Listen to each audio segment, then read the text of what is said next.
25 December Christmas day, দিনটিকে প্রভু যিশুর আবির্ভাব দিবসও বলা হয়। সারা বিশ্বের বিভিন্ন প্রান্তের সঙ্গে কয়েকদিন ব্যাপী সাড়ম্বরে উদযাপনের সূচনা হলো হাওড়া জেলার বাউরিয়া স্টেশন সংলগ্ন বউলখালীতে।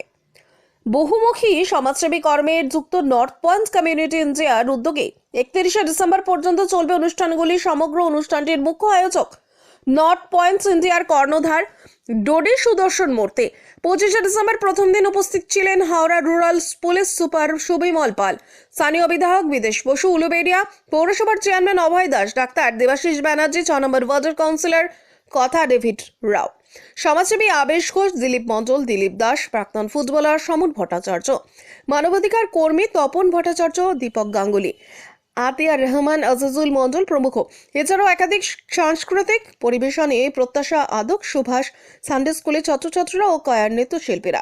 যিশুর নামে নাচে গানে প্রচুর মানুষের উপস্থিতিতে জমজমাট হয়ে ওঠে নর্থ পয়েন্ট অফিস প্রাঙ্গণ।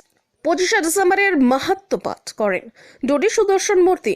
এদিনের মতো সমাপ্তি প্রার্থনা করেন জেডি সত্যনারায়ণ মূর্তি। 28 ডিসেম্বর রবিবার রয়েছে সাইবার ক্রাইম, ওমেন ট্রাফিকিং সহ অ্যাওয়ারনেস প্রোগ্রাম এবং সেই সঙ্গে নাচ গান।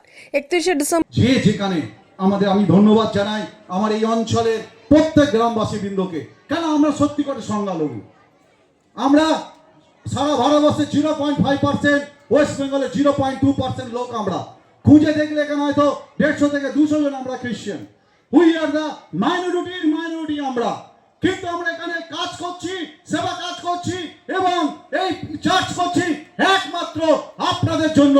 আপনারা যারা হিন্দু ভাই বোন এবং আপনার যারা অন্য প্রতিবেশী অন্য ধর্মের লোক আছেন, আপনাদের সহযোগিতায় আপনাদের সম্মান জানাই, আপনাদের প্রেম ভালোবাসা জানাই।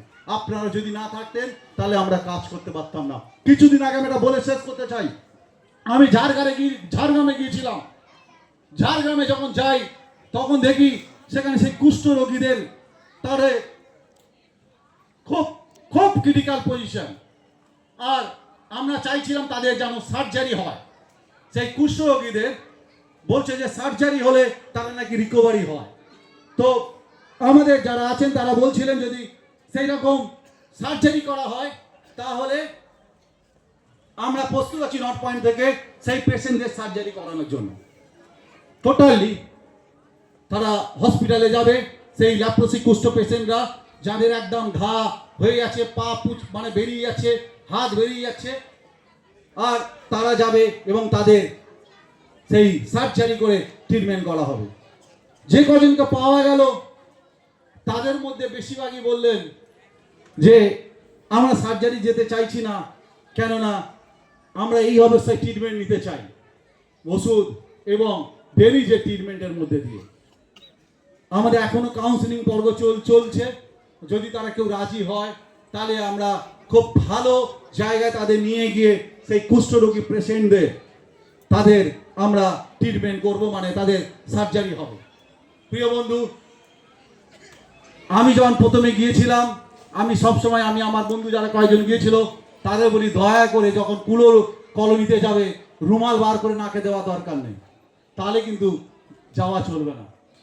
যখন রুগী আর্তনাদ তাদের কষ্ট, সেখানে যখন যাবেন দেখবেন দুর্গন্ধ সেখান থেকে বেরোচ্ছে, তাদের 100 জন পরিবার 3টে মাত্র টয়লেট, অনেক কষ্টের মধ্যে খাবার পায় না, ভিক্ষে করে। যখন তাদের মাঝে সেই সেবাটা পৌঁছায়, তাদের ট্রিটমেন্ট করে, আর যারা করে চিন্তা করতে পারবেন না, অনেক সময় সেখানে সেই ক্লিন করতে করতে সেখান থেকে এইরকম বড় বড় পোকা বেরোয়। সেই রকম কষ্টের মধ্যেও তারা সেই সেবা কাজ করে যাচ্ছে, যে ডাক্তার, স্কিন ডক্টর এবং নার্সরা। আমরা নর্থ পয়েন্ট কমিউনিটি ইন্ডিয়া সেখানে আমরা কাজ করে যাচ্ছি বিগত কয়েক বছর ধরে। এবং শুধু তাই নয়, সেই 100টা পরিবারের হাতে আমরা প্রত্যেক মাসে আমরা রেশন তুলে দিচ্ছি এবং সেই বাচ্চাদেরও তাদেরও আমরা টেক কেয়ার করছি পড়াশোনার জন্য। প্রিয় বন্ধু, আমি বারবার বলি এটা আমাদের একার কাজ নয়, সকলের। যদি কেউ মনে হয় যে আপনারা এগিয়ে আসতে চান, আপনারা এগিয়ে আসবেন। আমি জানি এইটুকু যে প্রভু যিশু যে বাণী, এবং প্রভু যিশুকে আমি যখন সেই সামনে থেকে পাই, প্রভু যিশু পবিত্র বাইবেল বলছেন আস্বাদন করিয়ে দেখ আমি কত মঙ্গলময়। আমি আস্বাদন টেস্ট করেছি, আর টেস্ট করেছি বলে তার প্রেম পেয়েছি। আমার কারো প্রতি রাগ নেই, কারো প্রতি আমার কোনো কিছু নেই। আমি এইটুকু জানি, জীবনে যতদিন বেঁচে যাব সবাইকে ভাই বন্ধু হিসাবে যেন আমি জীবনটা কাটিয়ে ফেলি। কেননা কতদিন আপনি থাকবেন, আমি থাকবো, কেউ কারো গ্যারেন্টি নেই। প্রিয় বন্ধু, আমার বলতে চাই শেষ, কিন্তু একটাই শুধু থেকে যাবে, যে আপনার প্রেম। মাদার টেরেসা ছিলেন না, চলে গেছেন, কিন্তু আজও মাদার টেরেসাকে মনে রেখেছে তার প্রেম ভালোবাসার জন্য। আসি আমরা সেই প্রেম ভালোবাসায় ধর্মই প্রচার করছি, যে প্রেম ভালোবাসা আজ 25শে ডিসেম্বর আপনাদের সবার মধ্যে থাকুক। আমি একটা কথা, ভারতবর্ষ হচ্ছে একটা ফুলের মতো, সব ধর্ম, সব জাতি, সব বর্ণের লোক আমরা একসঙ্গে থাকতে চাই, একসঙ্গে আমাদের ভারতবর্ষকে এগিয়ে নিয়ে যেতে চাই, বিশ্বের 1 নম্বর দেশ করতে চাই। তার জন্য প্রত্যেককে আমাদের এগিয়ে আসতে হবে, প্রত্যেকের প্রচেষ্টা থাকতে হবে আমাদের পশ্চিমবঙ্গকে এগিয়ে নিয়ে যাওয়ার জন্য, ভারতবর্ষ এগিয়ে নিয়ে যাওয়ার জন্য। ধন্যবাদ আপনাদের প্রত্যেককে। ভালো থাকবেন, সুন্দর থাকবেন। এই সময় আমি